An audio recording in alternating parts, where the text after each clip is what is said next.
Okay, everyone. So it's always nice to make the mind a bit peaceful at all times, but especially before a Dhamma talk. And so let's just start by just allowing things to calm down. The way of meditation is to allow things to be and not to make things or create things. It is the opposite direction of what we are used to in life, and that is why it seems difficult. But actually, it is the most easy thing in the world, because all you really have to do is learn to relax properly. That is what meditation is all about. So start off by making sure that you are at ease, that you are relaxed, that you kind of let go of your ordinary life, and you just allow yourself to become peaceful, enjoying the good company, enjoying this marvelous center of spiritual practice in the middle of this city. And what a wonderful thing it is that we have places like this in the world.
And just learning how to relax, learning how to be, is already a beautiful benefit of meditation practice.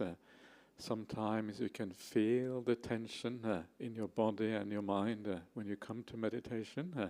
And this is already useful, because if you know what is going on, then you know that there is an issue, there is a problem to resolve. And so very often just being aware of the issues is often the starting point. So become aware of yourself, aware of where your body is, your mind is, and then learning then to let go from there on. The reason why we feel uncomfortable is because the mind is doing too much. The mind is trying to control.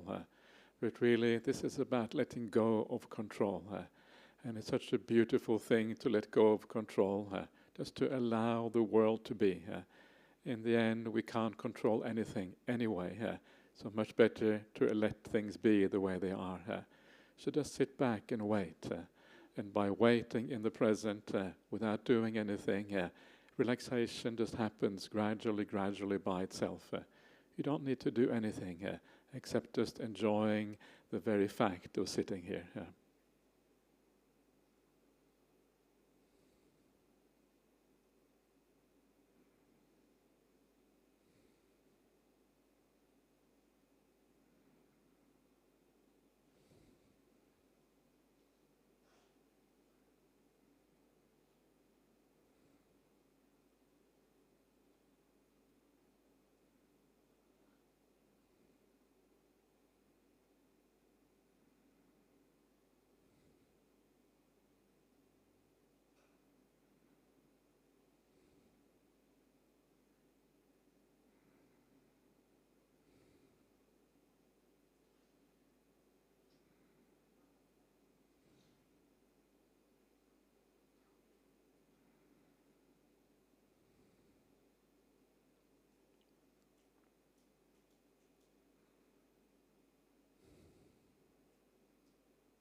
It is the case that the simplest joys in life are the best kind of joys.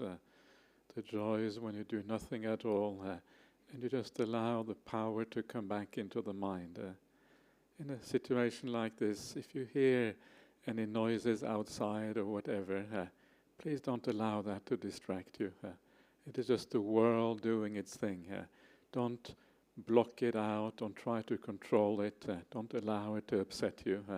Allow it just to flow through you, no resistance. And when there's no resistance, it leaves no traces in your mind, and then the meditation just carries on. So nothing can be disturbing in the mind like that, and then the mindfulness is strong regardless. Your job is to be aware, your job is not to judge.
What a wonderful thing it is just to be able to sit down and just close one's eyes and find that peaceful refuge inside. When the world is in turmoil outside, it is within that we find the refuge. And if you're able to find a degree of peace, a degree of joy inside, you have something very beautiful you can take with you in this life and even beyond this life into the future. And what a wonderful thing that is. So at the end of every meditation, please take a minute just to reflect on how the meditation is going. And if it is more peaceful now than when you started out, ask yourself why that is the case. How did this come about? How did you use the mind? Or maybe how did you not use the mind?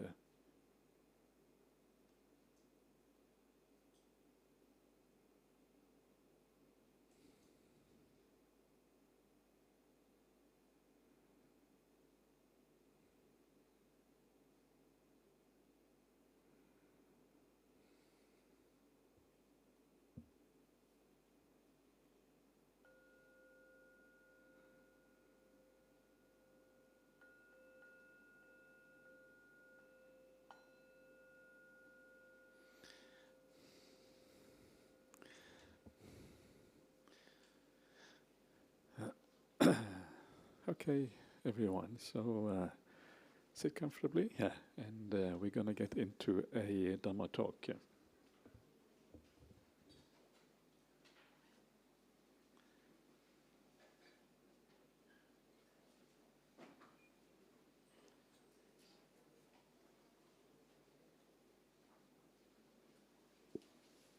There are a couple of places here as well. Maybe we can take the...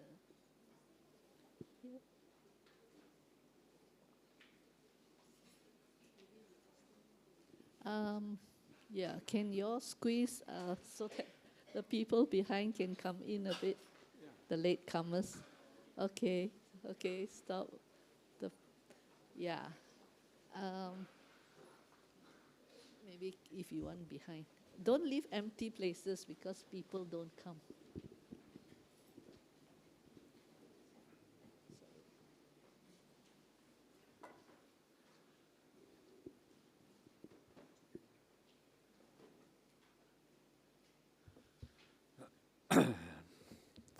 Okay.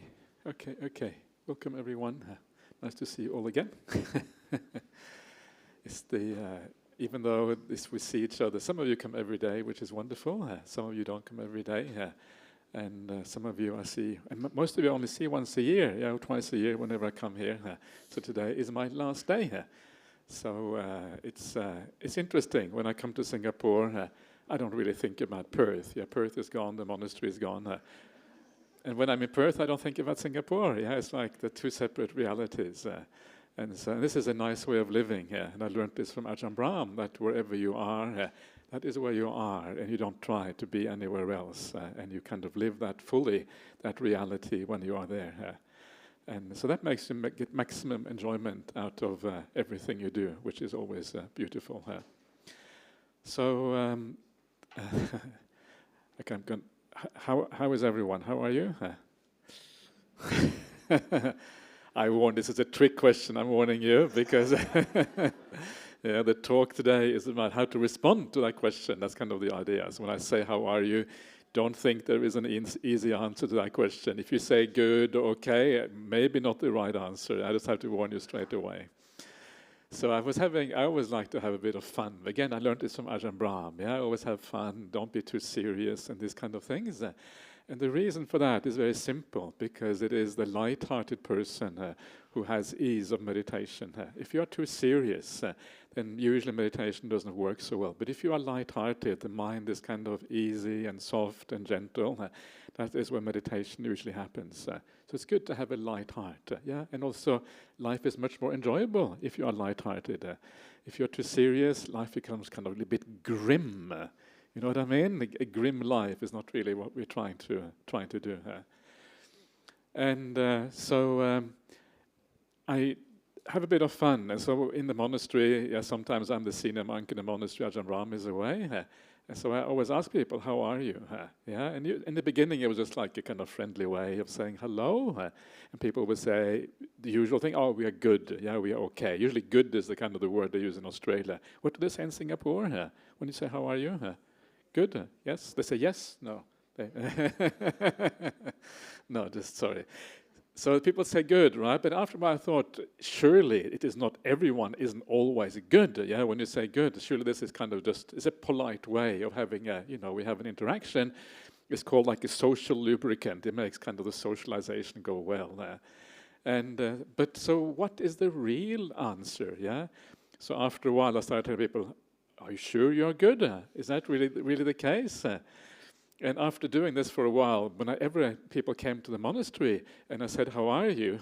People got a bit afraid, so they didn't say anything, because they knew I was up to some kind of trick, right? So they kind of looked at me, we're not going to answer this question. That's what happened. And this is how you kind of keep things very kind of easy in the monastery. But it is an interesting question, because one way of answering this is the idea of just being friendly and being polite with each other, and then good is fine to say. But of course, what is the reality here? How are we really here? Yeah, what does it actually mean? If you look at it more from a real point of view, from a more philosophical point of view, or more from a real experiential point of view, what is the right answer to this kind of question here? And this is can become quite interesting here. And one way of approaching these kind of questions is for me always to ask, well, what would the Buddha say here? Yeah, if you ask the Buddha, how are you? What do you think the Buddha would say here? Interesting. Isn't that interesting? What would the Buddha say? Would he say, okay? Probably not. Yeah, it doesn't sound like the Buddha saying okay. Would he say good? Maybe. Would he say suffering arising and passing away? Would he say, I'm blissed out, nibbanang paramang sukhang, I'm happy? What would he say? And this is kind of fascinating. And to approach this idea, what would the Buddha say? Because once we get an idea what the Buddha would say, maybe we can understand a bit better what we should also answer to this kind of question. So I want to talk a bit more about the Buddha. This is still the Vesak season. I've been talking about the Buddha a lot, but I want to talk a little bit more about the Buddha. Is that okay? Yeah, you're okay with that? Okay, good. I'm happy to hear that because, a lot about the Buddha. After a while, people want to hear about other things. But talk more about the Buddha. And there's two kind of sides to the Buddha. On the one hand, the one side of the Buddha is like the enlightened side, the Buddha as this supreme master of understanding the world and these kind of things. And on the other hand is the human being, the Buddha. The Buddha is a human being just like us. And so we need to somehow look at these two sides of the Buddha and then kind of balance them out, try to understand who the Buddha is. So who is the Buddha? The kind of the superhuman being almost. Who is that? What is that all about? And so that side of the Buddha is the Buddha who becomes enlightened. The Buddha who remembers his past lives. 91 eons into the past. This is kind of extraordinary, remembering your past lives one sequence after the other. The Buddha is the one who understands the laws of karma, how karma actually works. This very complicated thing. The Buddha is the one who gives up all desires to become enlightened, to understand the world as it actually is. Gives up the desire to exist. That's kind of extraordinary, isn't it? Giving up the desire to exist. This is what we call when we give up the bhava tanha, the desire to exist. That is what the Buddha does. Why? Because he's so happy he doesn't want to exist. Isn't that kind of weird? That's kind of strange, isn't it? You're so happy you don't want to exist because happiness actually is not in existence, according to the Buddha. And this makes the Buddha kind of weird, and kind of hard to approach. And so the Buddha is really kind of extraordinary in these ways. But what is also kind of more, to my mind, more easy to approach the extraordinary things about the Buddha is that he decides one day, he looks at his life and he says, actually, I've got all of these things in my life, and I'm not interested. I'm just going to go off into the forest and find the answer to the meaning of life. That's also kind of awesome, isn't it? Yeah, because this idea of just giving up everything, and the Buddha had a very nice upbringing. He had a nice background. He was well educated. He was obviously intelligent.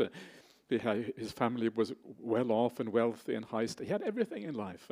And one day he decided just to go off into the forest. I'm going to find the answer to the meaning of life. And lo and behold, he finds that answer. He finds the answer to the meaning of life. Isn't that kind of really interesting? Because I think we're all interested in the meaning of life. Sometimes we wonder, what on earth is this about, this kind of thing? We are born into this world, now what? Am I just going to follow along what everyone else is going to do, or am I going to think a bit for myself? What is this existence about anyway? And we all think, and then after a while we think, forget about the meaning of life, it's too complicated, I'm just going to have 2 kids, 1 car, a house, and do the ordinary thing. That's what most people think usually at the end of the day. Because meaning of life, no one really ever figured it out, except one person did, and his name was the Buddha. He did figure out the meaning of life. So he leaves the home life, walks into the forest, the ancient jungles of India. There was this forest pretty much across the board at that time in the north of India, to find the meaning of life, leaving everything behind. And then he goes to these 2 teachers, very famous teachers at that time, Uddha Karmaputta and Alara Kalama.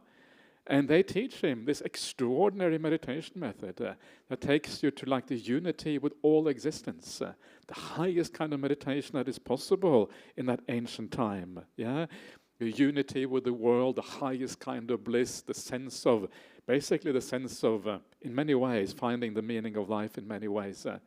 And this is, and I think often we underestimate, we don't fully understand what these things are about. These things are extraordinarily profound. These are the things that the mystics of the world talk about as the meaning of life throughout history. The greatest mystics of India, and India has some remarkable saints, but also in other religious traditions, even in Christianity and Islam, they have certain saints who achieve very profound and deep states of meditation. So these are the greatest mystics of humanity that go there. And then what does the Buddha say? He says, not enough. That's kind of extraordinary, right? I don't think we understand the radicalness of the Buddha's quest for real meaning. Because the Buddha understands, no, this is not good enough. Why? Because it's still tied to samsara. It is still tied to rebirth. You just carry on somewhere else. So he gives that up. Then he starts to do the ascetic practices, what is often called the self-mortification, the tormenting of the body. And he takes that all the way to the point of his almost dying. The Devas, the story that Devas come to him, some say, oh, he's dead. And some say, no, he's not dead, he's just practicing the way of the Arahants. And another Deva say, oh, we will give him some food, we'll infuse the food through his pores so he can carry on living. And the Buddha says, and actually it's not the Buddha yet, the Buddha to be says, no, I don't want any kind of infusion through the pores. Because it's a bit dodgy, right? You can't really claim to do things properly if you get food infused through the pores. Is that possible anyway? I don't know. Maybe that's what it says in the suttas. So some of these things are a bit uncertain. And so the Buddha takes that all the way to the point when he's about to die. And he says that too doesn't work. That doesn't work. So he gives up all the spiritual quests that were available in ancient India. He gives all of it up, and now he's completely by himself. And then he says, I need to take some food because I'm so thin, I'm going to die if I don't have some food. And then the last 5 people in the world who are his friends, the last 5 friends, the group of 5 monks, they say, you're slacking off, you're taking solid food. He's just about to die, and they're telling him he's slacking off because taking food. It's a bit, what kind of friends are that, right? They are it's a bit too harsh, I reckon. But anyway, so they leave him because he's taking some solid food.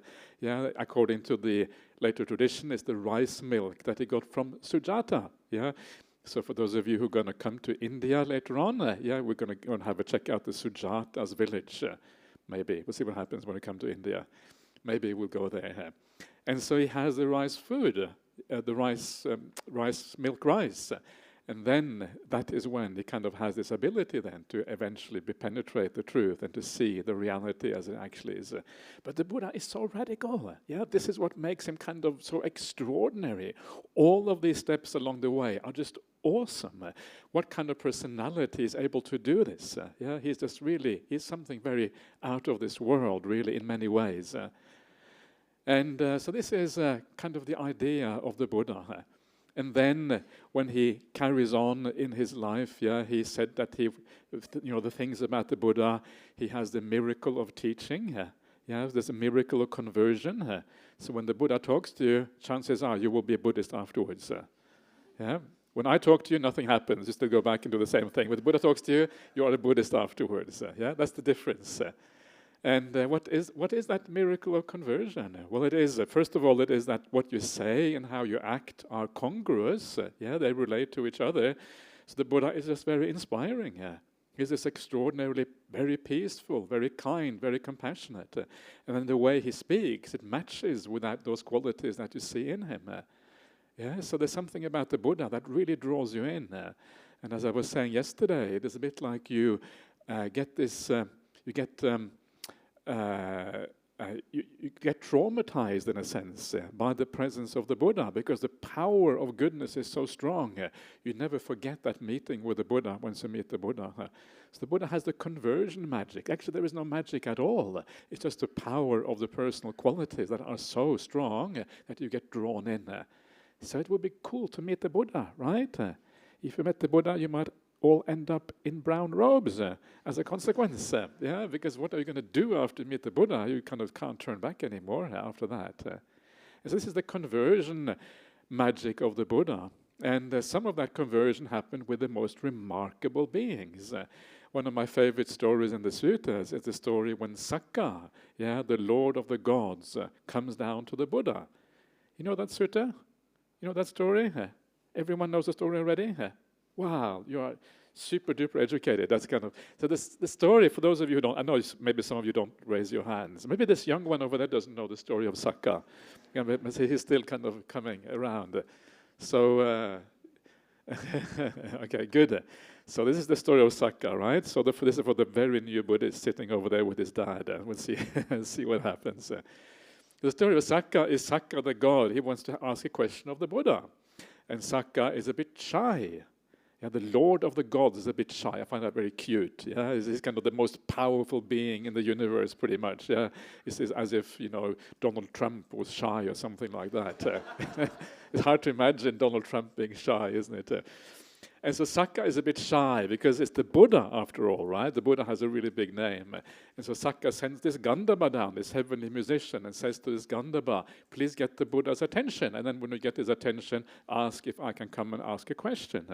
And so this Gandhava goes down, and I love this story. Actually, I should really do this sutta one day here at the BF, because it's a very kind of nice sutta. The Gandhava goes down to the Buddha. Gandhava is a heavenly musician. And so the way that the musicians get the attention of the Buddha is by playing music. So what kind of music does he play? A love song. It's true, it's a love song. It's the only love song in the Sutta Pitaka. And then the Buddha comes out, and what does the Buddha say? Does it tell him off? Don't play a love song. I'm enlightened. I'm not interested in love songs. What he says? No, the Buddha, of course, does not say that. What the Buddha says, he says that your lute, he plays the lute like a little guitar or whatever. He plays the lute. He says, your lute and your voice are in perfect harmony. Well done. That's what he says to him. He doesn't say the content of the song was any good, but he says that it was good harmony between your voice and the lute. And then he asks, can Sakka come down and ask you a question? And then Sakka comes down, and Sakka asks the Buddha questions. And this is interesting. The Lord of the gods asks the Buddha a question. Isn't that interesting? So what kind of questions do you think he asks? What does the Lord of the gods ask the Buddha? What are gods interested in? Surely gods are interested in some very profound and interesting things. Actually, gods are interested in basically the same things that we are interested in. They have the same problems. You get reborn into the heavenly realm, and you're going to be a little bit disappointed because the same problems in the heavenly realm as we have as human beings. We have a bit of war, a bit of desires. Your partner is kind of a bit. You're jealous of your partner. Okay, so you have a bit more happiness. So it's better. But basically, the underlying reality is the same. Eventually, you have to die. Yeah, gods too have to die eventually, and then they get reborn. You come back as a human being again. You kind of go circle. This is kind of samsaric circles, back as a human, back in Singapore. Okay, Singapore, pretty good place to get reborn, yeah, you have to admit. So Sakka comes to the Buddha, and because he has the same kind of issues as human beings have, he asks these kind of questions. But the question that he asks is a very, very interesting one. He asks the questions, he says that, some of you have heard this before probably, but I will, easy to forget, right? So I will forgive you for forgetting.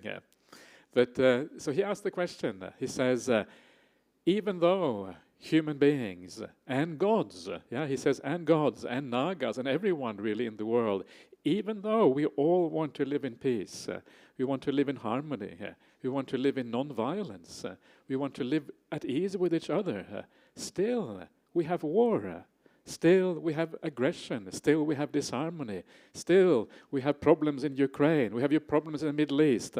He didn't say that, but you know, yeah. Why is this? Why is it that even though we want to live in this way, we can't seem to do it? Yeah? It's a very, very interesting question, isn't it? It's a really good question. And I wonder why doesn't everyone ask this question? Because we really should ask these kind of very profound questions. And the answer to that question, you know what it is? I'm not going to tell you. Because if I don't tell you, this is kind of my trick, because it's my last day, so now I'm going to leave a lot of things kind of halfway. So next year you come back to get the answer, right? This is kind of the idea. So this is kind of the trick. No, I'm going to tell you, because it's such a nice answer that I have to tell you. The first thing to remember with these, that the Buddha says in some of the suttas, is that when we live in the sensory realm, because we all kind of enjoy the same things, we are often in competition with each other. Yeah, we want the same partners, the same jobs, the same raise, the same cake, the same toy, the same inheritance from our parents. We want the same things in the world, and because of that, we are competing with each other, and often that ends up in violence and wars and all of these kind of things. So we live in a realm where war and violence and aggression and competition is part of the system. Yeah, that's kind of, isn't that is very unpleasant to be aware of that.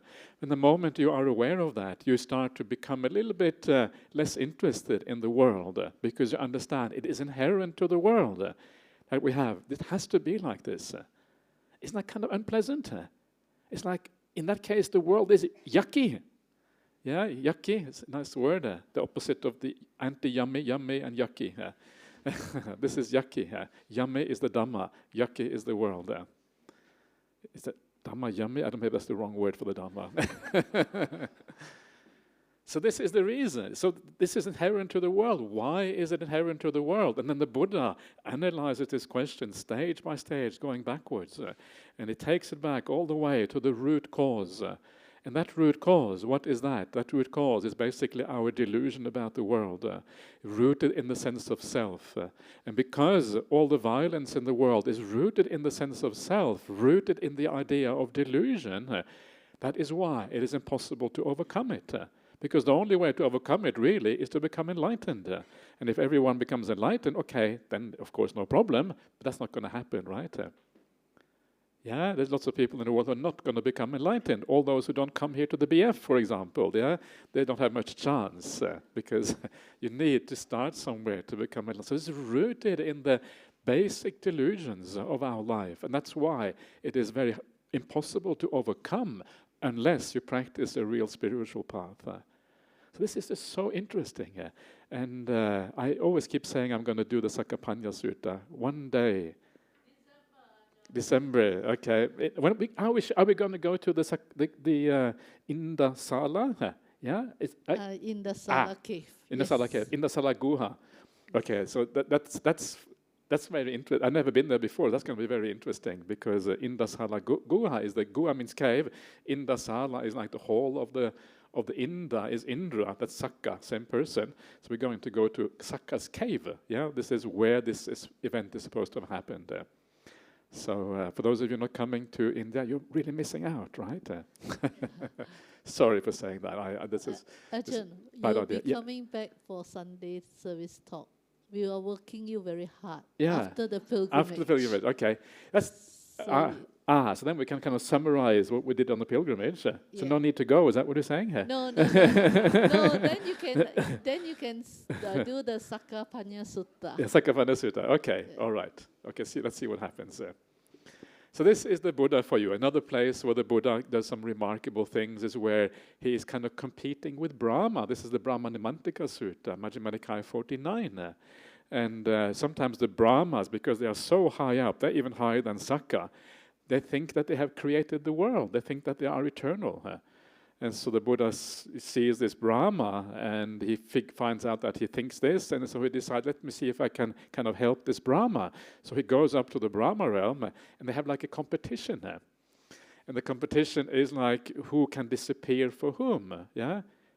So Brahma says, I am the Lord. That very kind of self-important. Yeah, I am the Lord. I'm the Father of all beings. In other words, like the creator of the universe. Yeah. Okay, Venerable Sir, I'm going to disappear from you. It tries to disappear from the Buddha. Can't do it. Yeah, because the Buddha has more kind of power. And then the Buddha says, but Honorable Brahma, I'm going to disappear from you.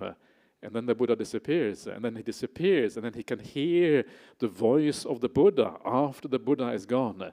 And Brahma is awestruck, right? And then the Brahma is ready to listen to the Buddha. That's kind of how you convert people. So you've got to learn some of these tricks first of all. Then you are ready to convert people, and gods and Brahmas and everyone else. And so this is the Buddha for you. But even more interesting, of course, what is for me is very powerful about the Buddha is that he discovers the meaning of life.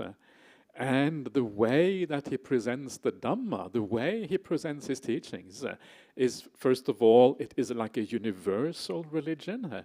It is a religion that, a spiritual path that applies to everyone, to all beings around the world, whether you are in Singapore or in Perth, on Mars. Do you think it also goes for Martians as well? Probably, yeah. If you're Martian, you have been reborn in samsara, you're probably suffering. Whether you have a small green body with antennas, that's kind of irrelevant, right? You're still suffering. You're still part of this problem. So everyone is included in this. So it's a universal teaching. And it's kind of very fascinating because in the suttas, the Buddha talks about many world systems.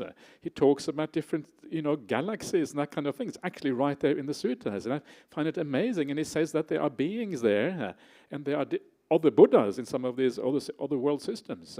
So aliens are already written about in the suttas. Long time before Hollywood discovered the idea of aliens. So aliens are already there. And it's it's extraordinary what you find in the suttas. There isn't really any good explanation why it is there, apart from the fact that the Buddha had some very powerful abilities. And so the Buddha made this universal religion that applies to everyone. It is pretty much the only religion in the world that applies to everyone. Most religions are to my group of people. Yeah, that's how they work very often. Buddhism is universal. Not only is it universal, but it is built on discovering reality, discovering natural facts about the world. That's what it's built on. It is not really supernatural. It is about nature. Okay, it is a wider understanding of nature, but it's still about nature. Rebirth is a natural principle. It is not some supernatural thing at all. And so it is about discovering the natural principles of the world. Again, to me that makes it very beautiful because it is something tangible, something we can relate to. The Buddha is a human being rather than being a god. To me that is very beautiful. Because that means that again, it is more tangible, more realistic in so many ways. There's so many things about Buddhism that to me makes it stand out in this way. And the Buddha gave us this teaching in the world. This is what he gave us, this beautiful thing that is naturalistic, that has to do with discovering the reality of things.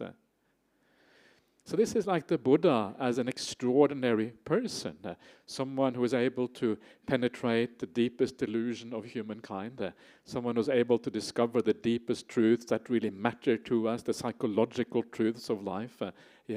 This is what really the Buddha is about, understanding human psychology in the deepest way. Rebirth is a psychological truth.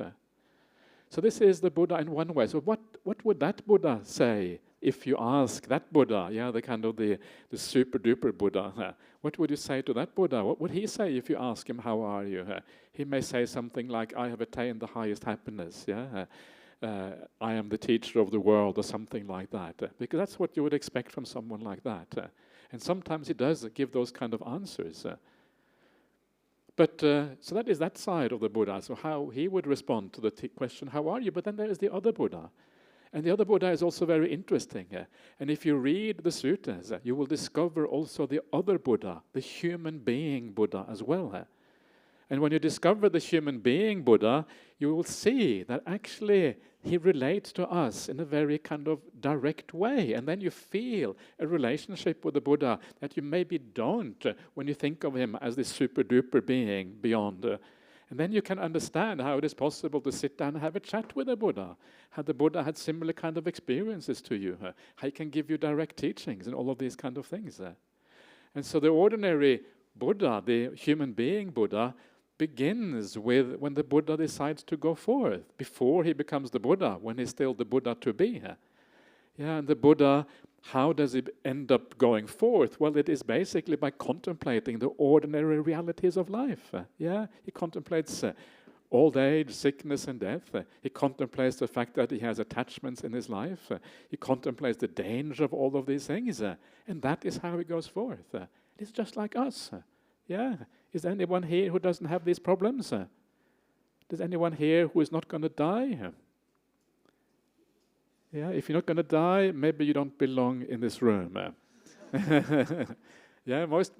Death is like a given, right? It's kind of death and taxes, they said, but death is even more certain than taxes. So death is a given. So we all have these things in common. The Buddha is exactly the same in that respect. And then he talks in the suttas about the various things, the various qualities and problems that he had. He had defilements just like us. He talks about this in the suttas. He had wrong views just like us. He had these attachments just like us. He had difficulties in his meditation. Isn't that interesting? I mentioned this yesterday as well. He had difficulties in meditation. So if you didn't have any difficulties, you were better than the Buddhas. You better have some difficulties in your meditation. Otherwise, it's too good to be true. So of course we have difficulties in our meditation. We shouldn't be surprised at all about that. It is completely natural. And so this, again, it ties us to the Buddha. It shows us that he was an ordinary human being, just like us, with similar kind of problems.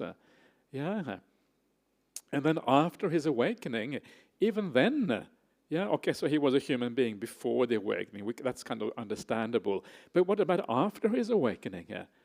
And what you find that even after his awakening, he was a human being. And some very kind of classical examples is when the Buddha, he goes, the king goes to discover the Buddha. This is King Ajatasattu, another very beautiful sutta, the Samanyapala Sutta, the fruits of the ascetic life, or the fruits of the monastic life, if you like. And King Ajatasattu goes to see the Buddha. And there's a large gathering of monks, 1,200 monks, all sitting together in the 𝐺𝐫𝐴 which also we're going to see when we go to Rajagaha. 𝐺𝐫𝐴 means Jivaka's mango grove. They're all there. This has been a grove given to the Buddha, to the Sangha, by Jivaka, who was the Buddha's physician, Buddha's doctor. And they all sitting there. King comes and he wants to talk to the Buddha.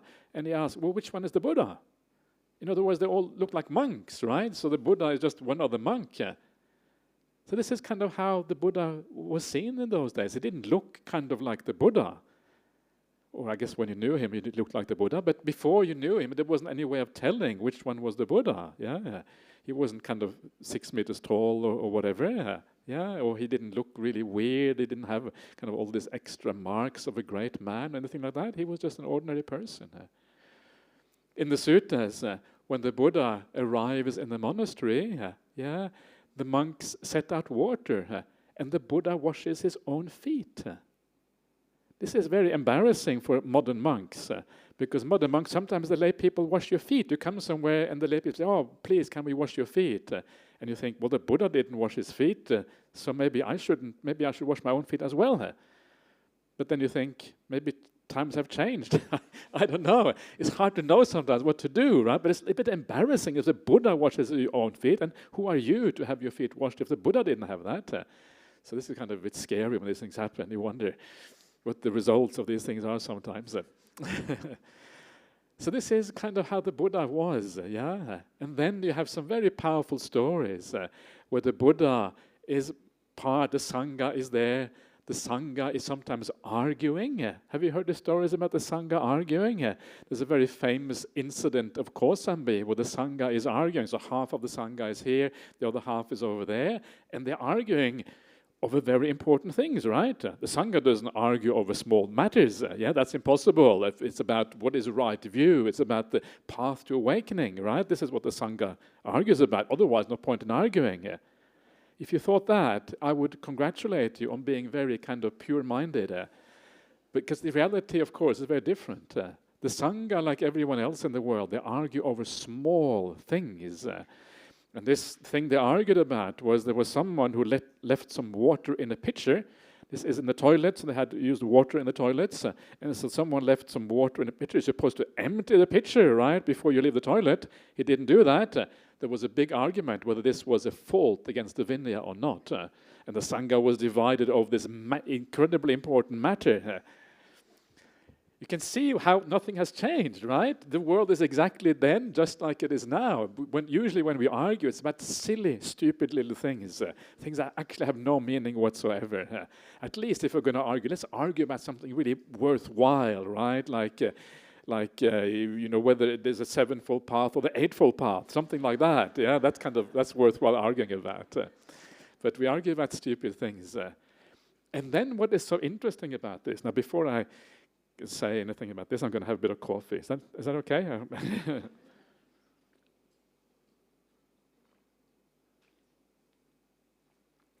So, what is so fascinating about this is that then this monk comes to the Buddha and he says, "Oh, Venerable Sir, please come." The monks are arguing, "Please come out of compassion."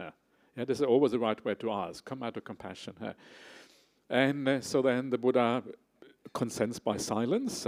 Yeah, so that is kind of the classical way of saying yes in those days. You stay silent. If you don't want to go, you say no. But if you're silent, then it means you're coming.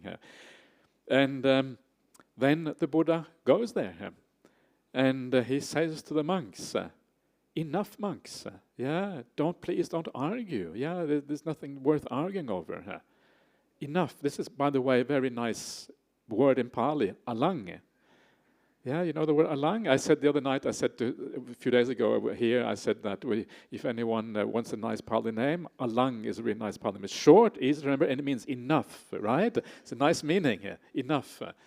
And so no one came up afterwards and said, "Oh, please give me the name alang." So I was a bit disappointed with that. So today I give you a second chance. Yeah. So anyway, this is the word the Buddha uses, yeah, alang, enough, very commonly used in the suttas. And then this monk says to the Buddha, yeah, this is kind of interesting. The monk says to the Buddha, "Oh, Venerable Sir, please don't worry about this. You just go and have a good time and, be at ease and at peace. And you just go and meditate and we will be known for this argument." What? How can you say that to the Buddha, right? It's kind of rude. The Buddha says you to please stop, and you're saying, no, don't worry, just please go away, yeah, and we will look after this. How can you say that to the Buddha? It's kind of extraordinary. And you start to understand that the way that they saw the Buddha at that time is very different from how we see the Buddha. For us, that is almost inconceivable. But for them, the Buddha was just like a monk among monks almost. Yes, he was the leader. Yes, he was special in many ways. But he was also a human being. And so they could say these things to him. And then the Buddha says it the second time. The monk says the same thing. The Buddha says it the third time. Stop, don't argue. And for the third time, this monk says, "Please, just be at ease and meditate, and we will be." Yeah. And then the Buddha says, what can he say? The Buddha then walks off. And then what the Buddha does, he just gets his ball and robe. He sets his kuti in order, Yeah, so he does all of these things. He sets his own 𝐾𝐡𝐚𝐦𝐻 in order. Isn't that also interesting? He goes for alms round. I may come back to that in a second. He goes for alms round in the morning, but then he actually leaves. And that is often the most powerful message of all, because when you leave, then people come to the senses. It's like, oh, the Buddha is gone. Yeah, this is often a very powerful teaching. And then they do actually come to the senses as a consequence of that. But this shows you, how the Buddha was seen in those days. It's very different from how we see him now. It is like he is a human being among human beings. And then the Buddha goes alms round. How would you feel if the Buddha came on alms round here in Singapore? Well, that's the Buddha coming down the road. You think, oh, what do I... have you got some really good coffee? Yeah, not the same thing you give to Ajahn Brahmali. That's not good enough. Give some really good stuff for the Buddha.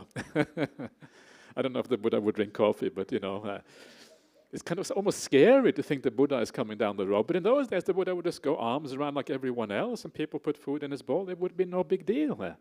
Isn't that interesting? So our idea of the Buddha in the present day is very different from the idea that they have of the Buddha. So we have to try to understand the Buddha in the right way, And when we understand the Buddha in the right way, that's when we try to start to relate to the Buddha appropriately. The amazing thing about the Buddha is not that he was completely different from us. The amazing thing about the Buddha is that he is basically the same as us, and yet was able to discover the answer to these very profound mysteries of the world. That is the amazing thing of the Buddha. And then when you understand things in this way, you start to relate to the Buddha slightly differently. And this is when it can become very powerful and very useful in many ways. And so what about this worldly Buddha? How does he respond to the question, how are you? The ordinary Buddha. Not the Buddha of super-duper powers who can do all kind of things, but the Buddha that you meet and you talk to, the Buddha you put food into his alms bowl. How does he respond to this? If he comes in arms round and you say to the Buddha, how are you? What does he say? And I think what he might say, because remember, he's an ordinary person, right? He lives by the conventions of society. One of the rules of the monks, or one of the ways that we should speak, right speech, is courteous speech. We should be courteous with each other. And so the Buddha would be courteous. What does courtesy mean? It means that when you say, how are you? Courtesy usually means you say, you're good. I'm good. That's kind of what it is. It's just a way of being. It is not meant as a profound philosophical question. This is why I get so, people get fed up with me, because I take something which is meant as a friendly thing. I take it as a profound philosophical question. And of course, people get fed up with me. They want to go away. Don't want to see you. Go and have your coffee. So this is kind of what happens. And so the Buddha probably, he would just say, good. And so I would say that the Buddha, the way he would answer the question, how are you, would depend on the circumstances. Ordinary speech, ordinary times, he would say just, I'm good. At other times, he would take maybe a more profound philosophical stance, depending on the situation, if that was appropriate. And I think that is kind of the message from the Buddha, which is kind of interesting, is that for us too, we should kind of do things according to circumstances. And that needs mindfulness, right? It needs a sense of feeling what is right at a particular time. So sometimes you say good, but sometimes if you don't say good, sometimes I like, when people ask me, how are you? I like to say, oh, dukkha, oh, dukkha, puha. And it's kind of true, right? Because, of course, there's always dukkha around. And sometimes when you say things that are out of the ordinary, people kind of think about it a bit more, especially if you're the Buddha, people think about it. And so you say unusual things sometimes, simply because it is powerful. It is a teaching device. But that takes mindfulness to do. So this is also true for all of you. Sometimes you're mindful, sometimes you answer in an ordinary way. Usually you probably 90% of the time you say good, but occasionally you might say something else. But what is the real answer to this question? Because when it comes to the real answer, we are not the Buddha, so we can't say exactly the same as the Buddha.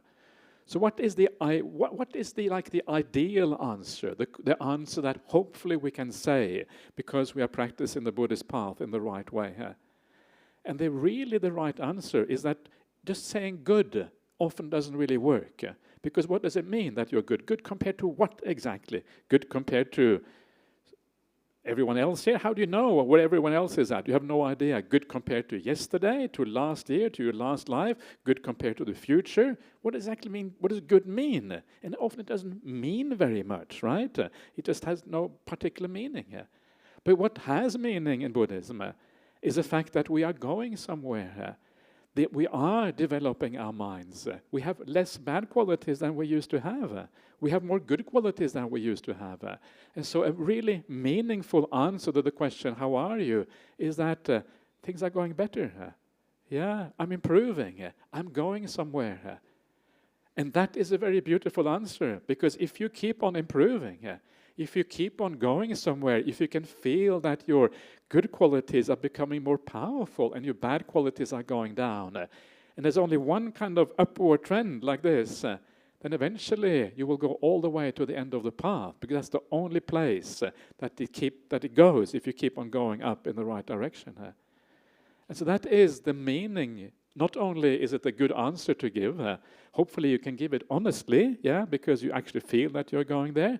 If you ask me, I can say quite honestly that I'm kind of going up, if you knew me when I just started out as a Buddhist monk, you think this hopeless case, no hope for this case, And now, maybe a little bit more hope now than it was at that time. So going up, going somewhere. And then, when you do that, then there is a real sense that you are fulfilling the purpose of your Buddhist life. Because that is what Buddhist life is about. It is not about being good or being whatever. It is not even about specific attainments. Too often people say, oh, how can I want to become a stream entry? Forget about stream entry in this life. It's irrelevant. It's the wrong way to think about it. Oh, I want to have a jhana. And then you get all these kind of arguments about jhana light and jhana real, and what is the real jhana anyway. And the vast majority of people have really dodgy jhanas. Don't believe a word of it when people say they go to jhanas. And it becomes very materialistic and very kind of anti-spiritual. You want to have these particular things. That is not what the path is about. The path is about improving. The path is about becoming a better person. The path is a feeling of meaning that you have when you're actually going somewhere. That gives real meaning to life. If you ever feel that life is kind of strange and meaningless and without purpose, this is where you find real meaning. And then when you see that your life is gradually improving, then you start to extrapolate into the future, and you can see that you're going somewhere very, very interesting. And so that is the answer to that question. And if you can honestly say that things are going better, then you are on the right track. And that is the answer I would love to hear from you whenever I ask you, how are you? So, how are you? Okay, no need to answer. Okay, so that is a little talk on the answer to the question, how are you? Sadhu, sadhu, sadhu. So now, would you like to bring anything up? Do you have time for a few short questions? Ajahn? Of course, you are the boss, Eileen. You tell me when to stop. Okay, quick, fast one, before we run out of time. Any questions? You can ask me, how are you? We are better, Ajahn. We are better. Okay, good. Excellent. Good.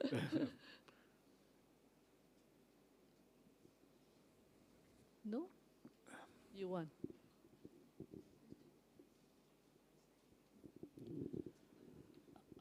Venerable. How to cultivate patience? Because before I came here, I was in Norway for some years. Of course, and I recognize you now. Yeah, okay. My eyes are getting a bit worse, so I can't really. Yeah, good. Patient. Yeah. And then when I try to observe, go to it's not the Buddhist, but then more in a church. Not so many people there. But I learned the people are more patient when talking about driving. People more give way. Sometimes, Here, more we have take and give. Yeah. No, I don't take impatient. I said take more, take and give. Yeah? In Norway, people when were you in Norway? Give, huh? How long ago is this? Many years ago. How long ago is it since you were in Norway? Well, I've been many years there. Please don't go back. Yeah. No, I've been there, but more on the to bring my family around. So my main question is how to cultivate patience, because I noticed that people in Scandinavia more give way. Yeah, okay, that's very kind of you to say that. I don't know if, I think things may have changed a little bit because now all the mobile phones and all the internet makes you very impatient, you know, it's kind of bad for humanity, these kind of things. So cultivating patience, I think, just means that you understand that your ability to affect and change the world is very limited. And if you understand that, then you allow things to be rather than trying to force things. And this is very much the Buddhist idea, is that things happen according to cause and effect. And when you try to intervene into cause and effect, sometimes you make it worse, sometimes you make it a little bit better, but a lot of the time it has no effect whatsoever. Nothing really changes. And especially if you get angry, usually you make it worse. Yeah, other people don't like it when you get angry, so they kind of get angry back, and then you have an argument. And before you know it, you have the war in Ukraine. Yeah, and this is how things escalate. But I think if you understand cause and effect, and also understanding that the most powerful causes in de-escalating problems and situations is actually to be kind. That is the most powerful thing here. That makes you very patient. So if someone comes and they want to kind of pressure themselves into the lane, okay, come in front of me, it's okay, it doesn't matter. No need to have road rage, just allow them to come in. And then what have you lost? Nothing, right? Because, okay, you're going to take you 10 seconds longer to get you to the destination or whatever, but it's kind of irrelevant. So understanding the things that actually lead to really good results in life is very important. And the things that lead to really good results is always kindness, always compassion, always understanding cause and effect in this way. That is, I think, the way. It's interesting that you say this about the Scandinavian societies. I think traditionally this may have been the case. People were quite patient and stoic in these things. And exactly why that is, I'm not sure. Probably just kind of random cause and conditions that lead to this. I don't think there's no inherent qualities in people that make them better or worse. It's just that they are conditioned in a certain way. Yeah, so you're conditioned differently. But these days, it is bad. Yeah, bad. Everywhere is bad. Everywhere is getting worse. Everything is going downhill. There's only one thing to do: practice the Dhamma. Anyway, very nice to see you again. Very happy to have you here. So that's good. Are you keeping well? Yes? Okay. It's not a trick question. Now, Ajahn, everybody have to think twice before they answer you. That's right. Last question?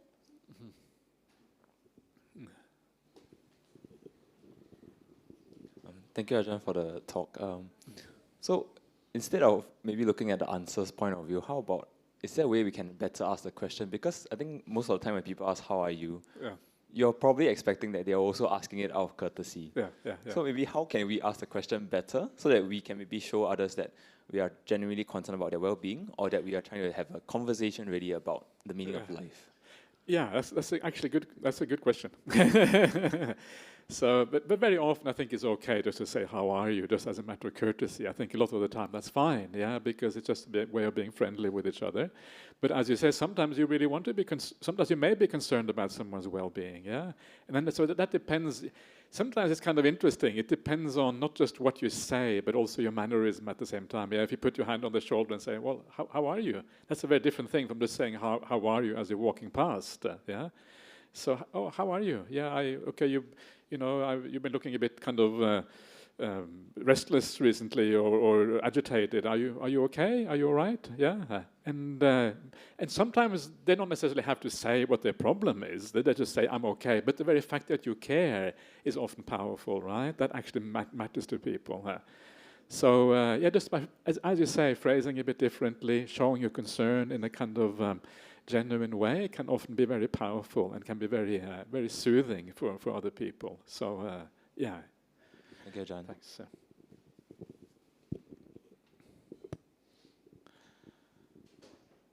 Okay, maybe we shall end with sharing of merits. Yes.